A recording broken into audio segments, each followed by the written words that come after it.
Get the home field advantage every time with Fairfield by Marriott, official hotel partner of the NCAA. Whether you're a student athlete working toward your championship dreams or your team's biggest fan, Fairfield by Marriott has everything you need to get ready for game day. From comfortable guest rooms to complimentary hot breakfast, Fairfield is part of the Marriott Bonvoy portfolio of hotels and official hotel partner of the NCAA. Visit fairfield.marriott.com to book your next game day stay. Boss is here! Military parents never miss a beat, and neither does the Johns Hopkins U.S. Family Health Plan. Built for every warrior in your family. With more than 40 years of service to military families, TRICARE Prime benefits plus exclusive extras. Learn more at warriorsathome.com. Welcome into The Verge, a show which covers the Baltimore Orioles minor leagues. The Verge is part of BSL Radio. Baltimore Sports and Life is dedicated to analysis and discussion on the Orioles, Baltimore Ravens, and the University of Maryland. The site has a team of writers providing coverage of those teams and houses live streaming content weekly. Join the conversations at the message board, like BSL on Facebook, and follow BSL on Twitter.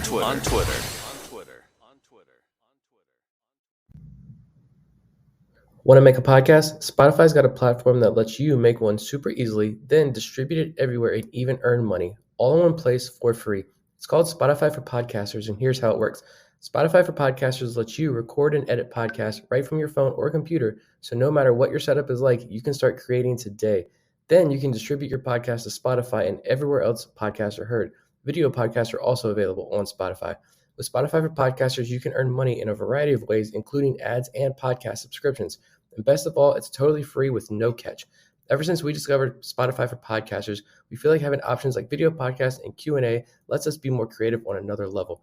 I highly recommend you give it a try. Download the Spotify for Podcasters app or go to www.spotify.com/podcasters to get started. Welcome to the latest on the Verge Major League Mailbag. This is Zach Spedden. Checking in on the morning of Sunday, June 25th to take your questions about all things Orioles this weekend, including Major League stuff as well as some minor league topics. And we're going to go right to this question from Sterling.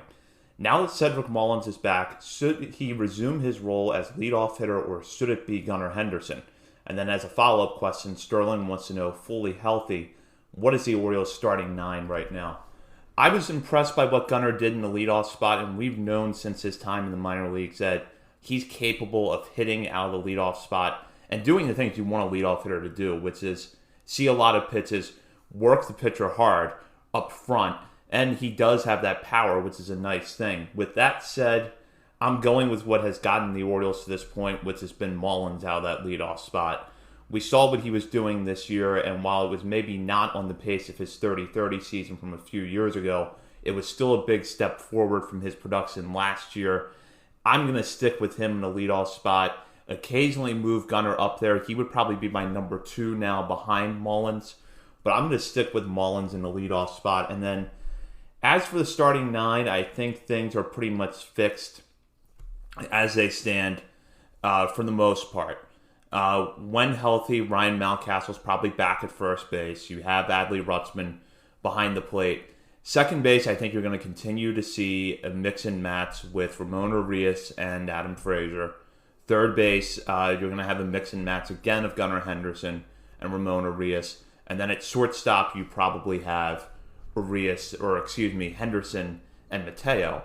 The outfield is where things start to get a little bit interesting because Aaron Hicks is now making a strong case for regular playing time, or at least semi-regular playing time. So you're going to have Austin Hayes in left, Mullins in center, and then I suspect that there's going to be a lot of nights where you see Aaron Hicks in right field with Santander as a DH. When Hicks is on the bench, Santander is probably out in right field, and maybe at that point you have Ryan O'Hearn as your DH. But Hicks, with the way he has played since coming over to the Orioles, I think is at least in the mix now as a quality fourth outfielder the rest of the way, and he's going to get more playing time even with Mullins back. And speaking of the outfield, we have this question here from @FelixPA or Felix Pie Burner on Twitter, pretty solid handle. Should I be buying in on Austin Hayes, or might we see another second half collapse? I thought it would be interesting in answering this question to go back and look at what Austin Hayes was doing at this time last year.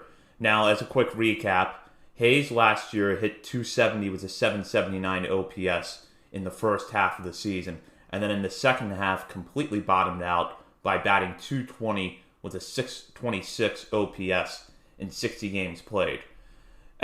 On this day last year, coming into play on June 25th, Hayes was batting 286 with an 827 OPS.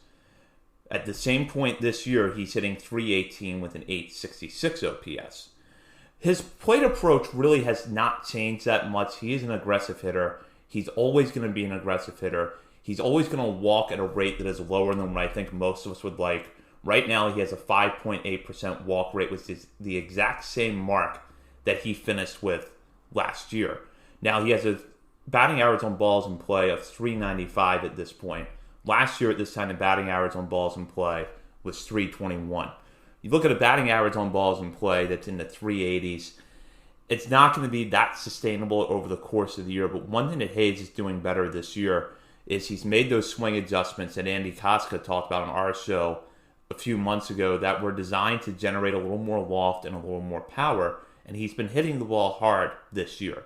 So I think that the end result is that what Hayes is doing right now is probably not sustainable. I don't think he's going to win the American League batting title when all is said and done this season. But the collapse won't happen. It's not going to be to the extent that we saw a year ago, where Hayes did look like he had a strong all-star case for the first 2 or 3 months of the season, and that was one of the Orioles' worst hitters in the second half. This year I expect steadier production over the final months of the season, that when you look at his year-end totals, they're going to be a nice step up from what he did last year. We'll shift gears now and take a prospect-focused question from Tony B. He wants to know, could you highlight a couple of minor leaguers who are underperforming compared to expectations? DL Hall is probably the guy that jumps out at me. And it's hard with him because the baseline stats aren't that bad for him at Norfolk this year, or at least they weren't that bad for him before he was sent back to Sarasota. But what we saw over the course of this season was that his velocity was down considerably from where we've seen in the past. It was running more in the low to mid 90s rather than the upper 90s. And it felt like he was still struggling with the issue of efficiency, where he would rack up a high pitch count over short outings. The walks were still higher than you would like them to be.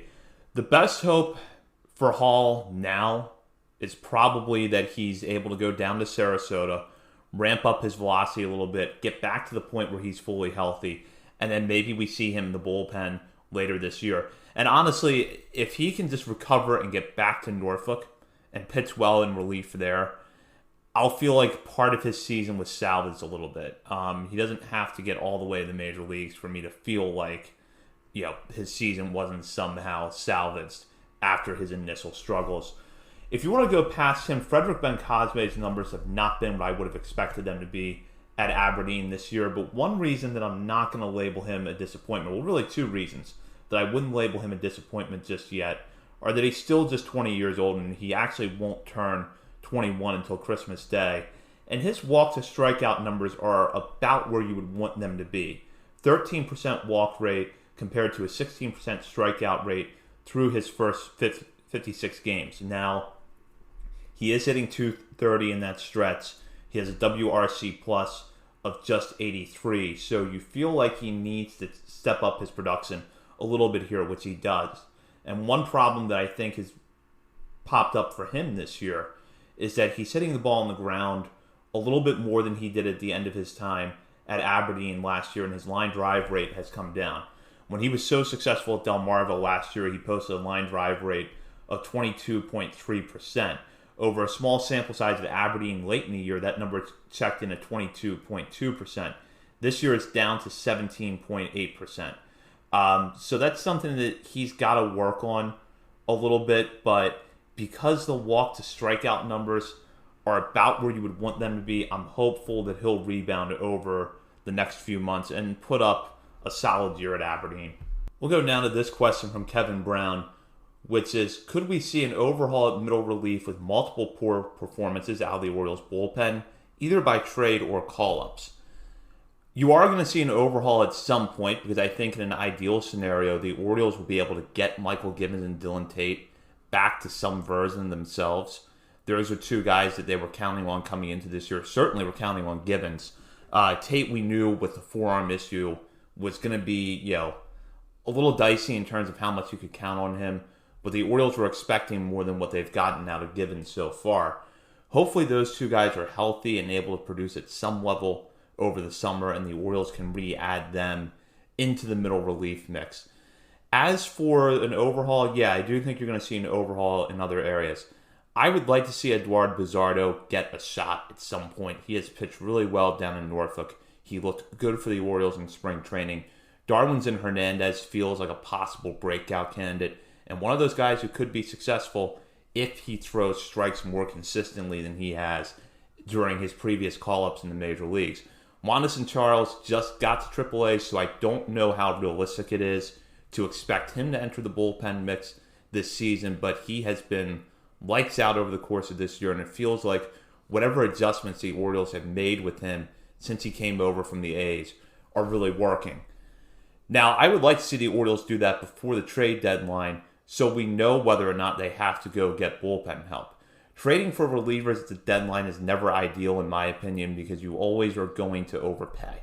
You're going to overpay because everyone thinks there are one or two relievers away from either making the playoffs or from furthering their playoff run.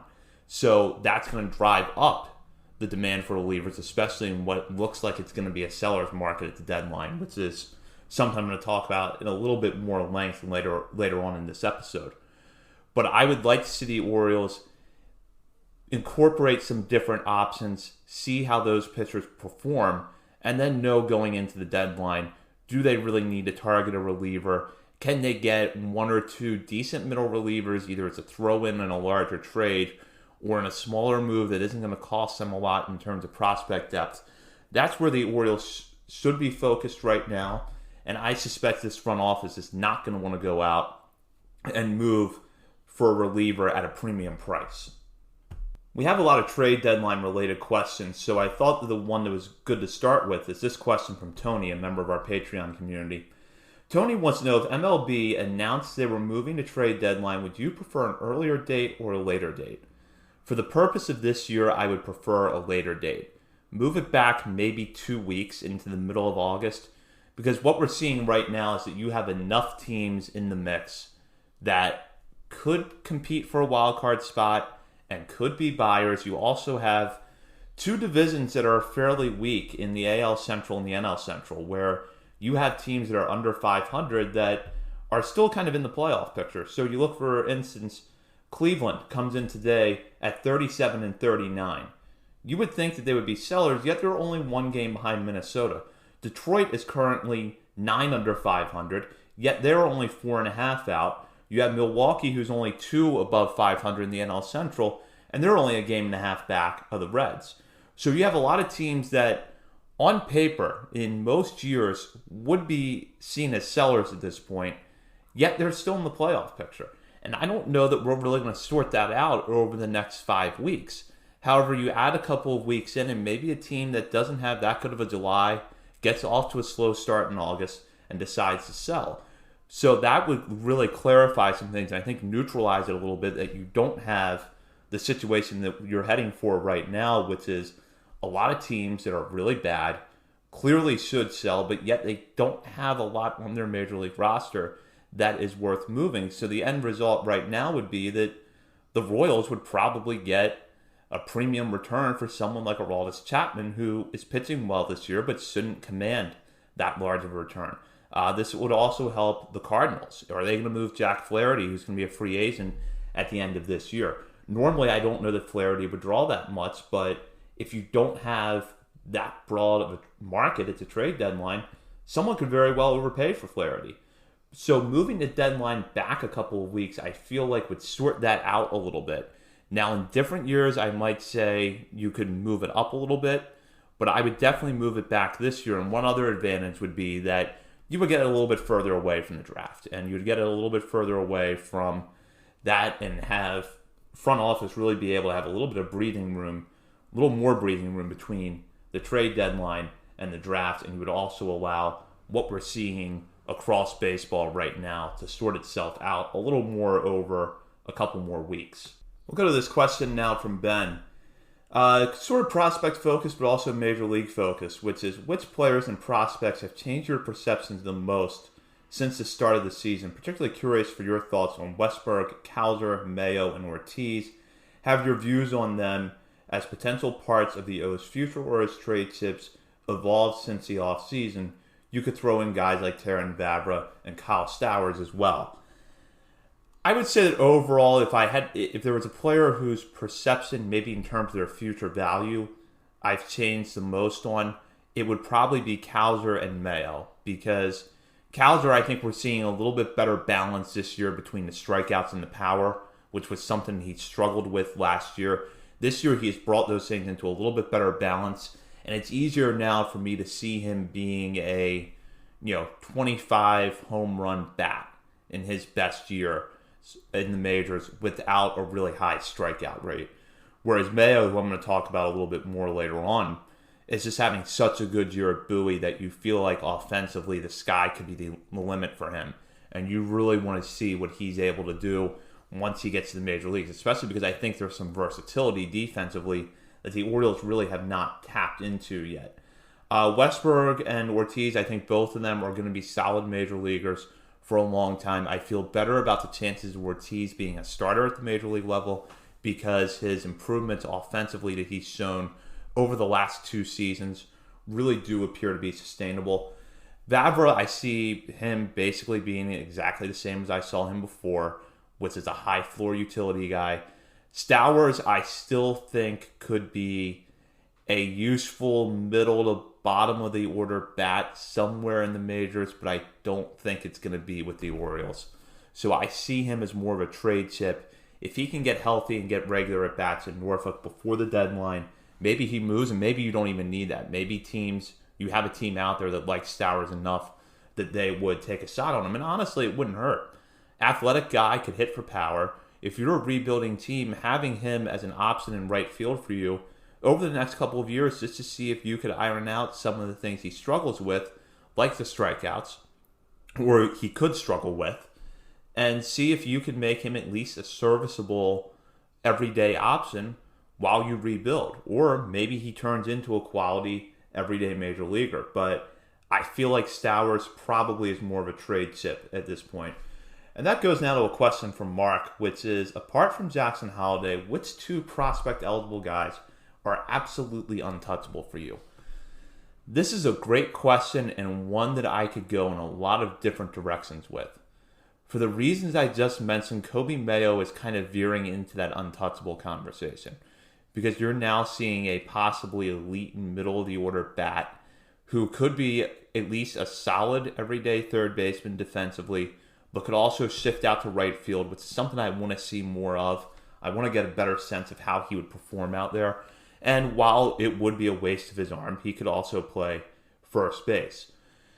And then for the second player, there's a couple of different directions I could go in. I could make the argument for Cade Povich because outside of Grayson Rodriguez, he is the most potential high-ceiling starting pitcher that you have in the minor leagues right now. And I use that qualifier because Rodriguez is technically not a prospect anymore. Povich has had kind of outing to outing up and downs this year where his command some nights is not as sharp as it is others, and that gets him into some trouble, but he has a really quality pitch mix that could make him, I think at worst, a decent mid to back end starter at the major league level, and possibly a number 2 if everything clicks. But then you could also look at Colton Cowser and Heston Kjerstad. You can make the argument for Cowser because it looks like he could play in center field. The bat is probably a higher floor than in Kjerstad's. However, Kjerstad has that card-carrying tool with his power. The strikeouts so far don't appear to be as much of a concern as we originally thought. And at the rate he's going, he could be in the major leagues, probably will be in the major leagues this time next year, and could be a very viable middle-of-the-order hitter for you. So if I had to pick between those 3 players, I might go with Povich just because you don't really have a lot of options beyond him, or you do have options, but he's probably your highest ceiling option among starting pitchers, whereas you could deal one of Cowser and still have Kjerstad, or vice versa, and still have Judd Fabian down there. So it's a great question, and you could take the 4 players I mentioned, put them in any order. You could make a bold but not hot take argument for putting Samuel Basallo in here. You could even look at what Judd Fabian has done this year and say that that's a guy who's probably going to crack some top 100 list next year and has a high floor because he could be an everyday center fielder who gets on base and hits for power. So there's a lot of interesting players you could throw into that mix. And, there's an argument for Joey Ortiz, too. So that shows how deep the Orioles farm system is right now. We'll go to this question now from SLGS Reds, who wants to know, what does the trade deadline have in store? In your opinion, do we do a mix of buying and selling? If so, who do you think we sell on? I'm anticipating that it's going to be mostly buying this year from the Orioles. They're in the thick of the playoff race right now. I think that they're outperforming expectations, but at the same time, maybe not playing their best baseball. You could see where they could get better. If you could get more consistency from Gunnar Henderson, if you could get something we really have not seen this year, which is Gunnar Henderson and Adley Rutschman hot at the same time, imagine what that would do for this team. As we talked about a little bit earlier, the middle relief corps could get better.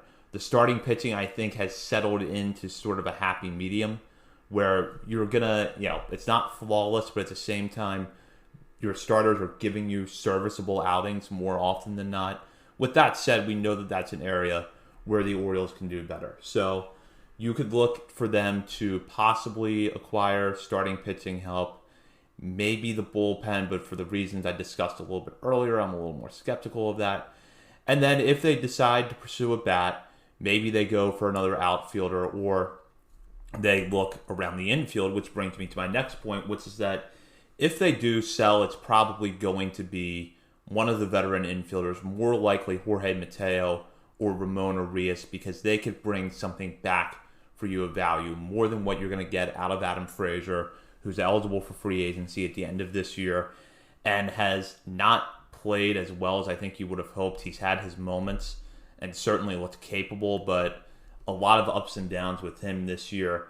And sort of a bat off the bench who, can draw walks and work the count, I don't know what a team is really trading for. Whereas Mateo's speed and defense could draw interest from someone. Arias, when his bat is on, he gives you good doubles power, can draw walks. We know that he also was the reigning Gold Glove winner at third base. He's played a pretty solid second base defensively this year. Not to mention, both players have multiple years of team control remaining. So if they do sell, it's going to be one of those guys. And it's also a fact, too, that some of the relievers that you would have thought the Orioles could trade in the offseason, like Cionel Perez or maybe Keegan Aiken, aren't going to bring a ton in return right now with their performances. So I suspect that if they do sell, it's going to be one of those two guys. And that brings me now to a few questions related to Jorge Mateo, Adam Frazier, Ramon Arias, the Orioles infield situation, etc. Go to two questions here from Ben as well from Justin. Ben wants me to solve our Mateo and Frazier quote-unquote problem, and also asks which infield performed better in the majors for the remainder of 2023 if they were everyday starters for the O's. Frazier and Mateo, or Westberg and Ortiz.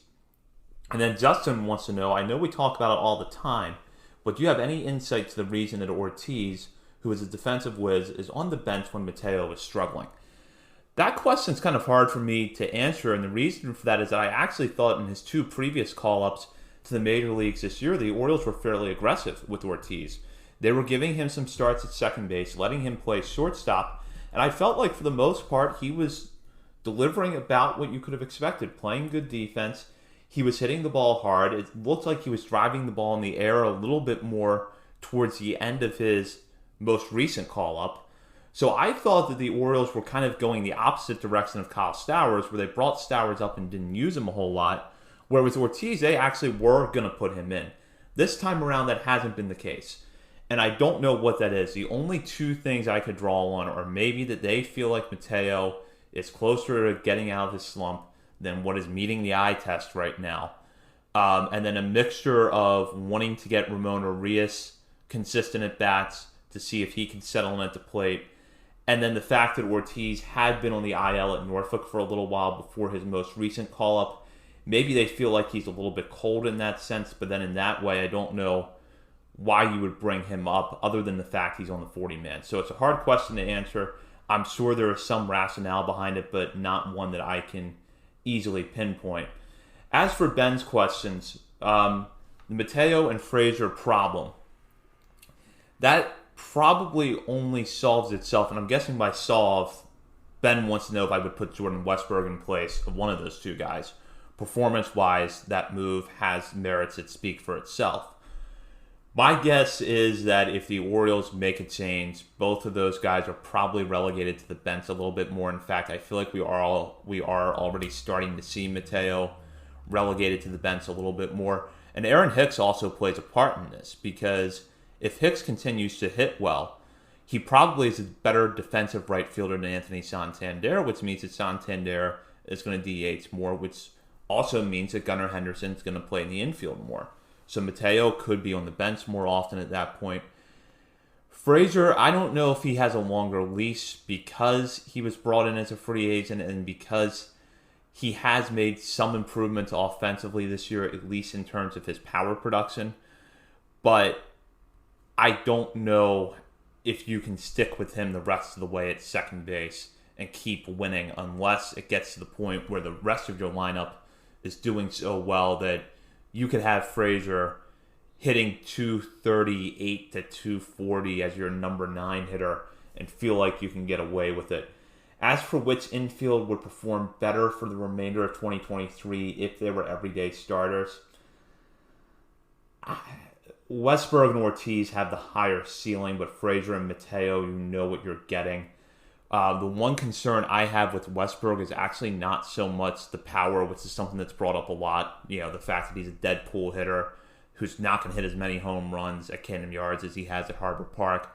I'm not as worried about that, and I'm more concerned about whether or not the strikeouts would go up in a way that become a problem, and the walks don't really pick up, because Westburg is kind of an aggressive hitter, especially when he's hot. But there's no question, I believe, that Westburg and Ortiz have the higher ceiling than Frazier and Mateo at this point. We're going to go with a couple of off-topic questions here. And if you wonder what goes on in the Patreon chat when they're not discussing baseball, you get topics like this, which are about convenience store food. And Brandon Stoneberg brought this one into the mailbag this week, and he wanted to know which is better between Seats, Wawa, and Royal Farms, and why is it Wawa? And Brandon, why do you ask that question to someone from Hagerstown and not expect the answer to be Seats? You can go in there, you get the steak salad or the steak wrap at any time, and it's really good. In all seriousness, my personal ranking would probably go Seats 1, Royal Farms 2, Wawa 3, but that's a little bit of geographical bias because I didn't have a Wawa near me until very recently.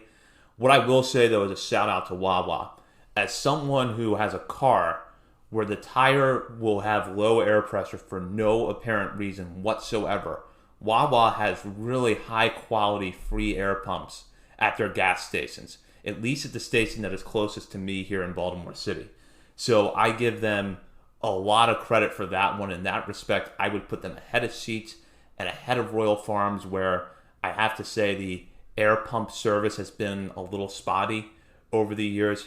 And somehow you've gotten me going off on a food tangent, from a food tangent to a tangent about tire pressure. So I don't know how that happened, but I'm glad that the 2 hours that this conversation unfolded in the Patreon chat happened when it happened, because it was a nice conversation. There was even a poll question thrown in. The last I saw, Wawa was winning, but remember, there's a strong I-95 corridor presence in the Patreon chat. I'm pretty sure there is, at least, and that probably tilts the scales geographically to Wawa. Yoni has an off-topic question that actually does get us back into baseball. He wants to know how Bob, Nick, and I know each other? And the answer to that question actually is that Bob, Nick, and I did not know each other until we started hosting on The Verge. The only thing we had in common was that all three of us contributed to BaltimoreSportsAndLife.com. I've been there since 2016. I believe that Bob has been there roughly the same amount of time. And Nick, if I am remembering correctly, and he can correct this if my memory is off, did not write his first article for BSL until a few months before our first episode in early 2020. So I knew Bob a little bit from the message board and from reading his work on the site, but I had never met him in person. Nick had barely been with BSL when the show started. And just to give a backstory, we did not do a rehearsal show before our first episode. We had a call with every co-host of a BSL podcast. As you know, there's several shows on BSL radio, including Talking Terps, The Bank, The Chris Stoner Show, The Warehouse. Please go check them out when you have the chance. They're all good episodes. They're all good podcasts. We were on a call with all of them, or all the hosts for those podcasts at that time. And then we started kind of communicating back and forth through text message, Bob, Nick, and I, discussing what we wanted to talk about. And then we went and we did our first show. And that was it. And then we did not meet each other in person until the summer of 2021 when the three of us took in a game together at Bowie. Bob and I met each other for the first time about a week before that at an Orioles game. Bob and I don't live too far apart from each other here in Maryland, but Nick is down in Virginia, so we don't see him in person very much. And in fact, the only two times that the three of us have been together in person had been that game at Bowie in 2021 and then our live show last fall at Full Tilt Brewing. Which brings me to this point, by the way. If you are connected to a brewery or a restaurant in the Baltimore area and are interested in doing a live event with us, let us know, because we had a great relationship with Full Tilt Brewing. Unfortunately, they are no longer open. We missed that tap room at York and Bologna dearly. But we want to have a live show again, and we would like to do one maybe later this summer or early in the fall. So if you've got some connections and want to bring us into your venue, let us know, because we would definitely be interested. We'll wrap up with this question from David Adams, who is checking in, looking for previews of the series between the Orioles and the Reds, and the Orioles and the Twins, which are the next two slates on the Orioles schedule this homestand. Starting out with the Reds, they have suddenly become a much more interesting and much more exciting team. They're currently leading the NL Central. Their 12-game win streak, though, was snapped on Saturday against Atlanta. It looks right now like the Orioles will face Brandon Williamson in Monday's opener, followed by Andrew Abbott on Tuesday, and then Luke Weaver on Wednesday. Andrew Abbott is the pitcher that I'm most interested in seeing from the Reds. He is their second-round pick out of UVA in 2021. He is just 4 starts into his major league career, and he has been pretty solid to this point, racking up 22 strikeouts against 9 walks in 23 1/3 innings pitched, while posting a 1.14 ERA. It's 23 2/3 innings pitched. You look at the opponents he has faced so far, and it's kind of a mixture of decent lineups against some teams that have been pretty bad this year. His first outing in the major leagues was against Milwaukee. That was followed up by starts at St. Louis and Houston, and then he most recently pitched at home against Colorado, striking out a career-high 10 batters in a no decision, but a game that the Reds would still win. So you could make the case that if the Orioles lineup is locked in, that it could be his toughest test yet, but it's not as though he hasn't been tested. Houston might not be the powerhouse it has been in the past, but there's still some dangerous hitters. And as we saw when the Orioles faced the Brewers a few weeks ago, there are some hitters in their lineup that can do damage as well. But Abbott is just part of a trend that the Reds have had this year of bringing up their young guys and having them succeed. Ellie De La Cruz has been the most prominent example of that. I am really looking forward to watching him. But Matt McLain has been solid as well since he came up from Louisville. So a couple months ago, this series against the Orioles and the Reds didn't look like it was going to be very interesting, but suddenly it has a lot more intrigue. As for the Twins, they currently lead the AL Central. They will be coming into Baltimore on Friday. Roster Resource over at Fangraphs has Pablo Lopez projected as Friday's starter. We don't have any probables beyond Friday, but the Orioles would draw one of the Twins, or actually their biggest offseason acquisition, and as he came over in that trade from the Marlins, and he's been fairly solid for them this year. 96 innings pitched, he has struck out 120 batters against 27 walks with a 4.41 ERA and an xFIP of 3.43.